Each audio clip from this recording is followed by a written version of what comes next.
నందు అలా కొంచెం బయటికి వెళ్ళేసి వస్తా. ఏవండి, రేపు మా పిన్ని వాళ్ళ కూతురు ఫంక్షన్ ఉంది.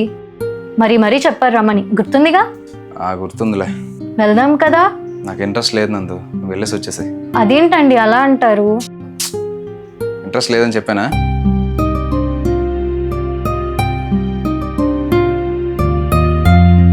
అరే నాకు కొంచెం టైం ఇవ్వరా, నేను ఎక్కడో దగ్గర సెర్చ్ చేస్తా. ఇప్పుడు నా దగ్గర లేను, నేను ఎలా ఇవ్వగలను?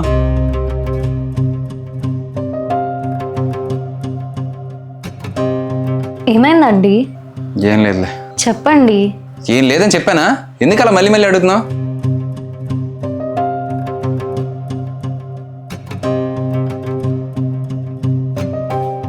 మా ఆయన వచ్చేసే టైం అయింది. ఈ రోజైనా ఆయనతో కలిసి భోజనం చేద్దాం. నందు నేను వచ్చేసా. ఫ్రెష్ అయ్యి రండి. మనం కలిసి భోజనం చేసి చాలా రోజులైంది. ఈరోజు కలిసి డిన్నర్ చేద్దాం. బయట ఫ్రెండ్స్తో తినేసా, నువ్వు తినేసా. నన్ను ఏమైనా భారంగా ఫీల్ అవుతున్నారా మీరు? చెప్పండి, రోజు రోజుకి బరువుగా ఫీల్ అవుతున్నారా? ఇప్పుడు ఎందుకు ఇలా మాట్లాడుతున్నావు? కొన్ని రోజులుగా చూస్తున్నా మీ బిహేవియర్లో చాలా చేంజ్ వచ్చింది. ఒక భారీగా మా డౌట్స్ మాకుంటాయి, అందుకే అడుగుతున్నా. నేను బోర్ కొట్టేశానా మీకు? పిచ్చా నీకేమన్నా? హౌస్ కోసం లోన్ తీసుకున్నాం, ఈఎంఐలో కార్ తీసుకున్నాం. ఇవన్నీ ఎలా క్లియర్ చేయని టెన్షన్ ఉంది నా మైండ్లో. ఆ టెన్షన్స్లోనే నేను పట్టించుకోకపోవడం, చిరాకు పడడం, ఇదంతా. ప్రతి ఒక్క పెళ్ళైన భర్తలకి ఇది కామన్ నందు. భార్యలుగా మీరే అర్థం చేసుకోవాలి. సారీ అండి.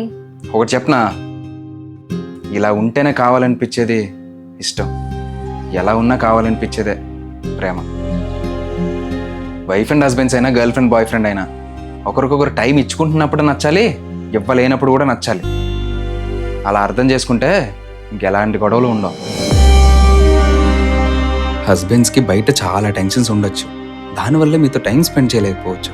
ఆ మాత్రానికే అర్థం చేసుకోవాల్సిన మీరే వాళ్ళపై నరిస్తే వాళ్ళు ఇంకెవరితో చెప్పుకోగలరు చెప్పండి?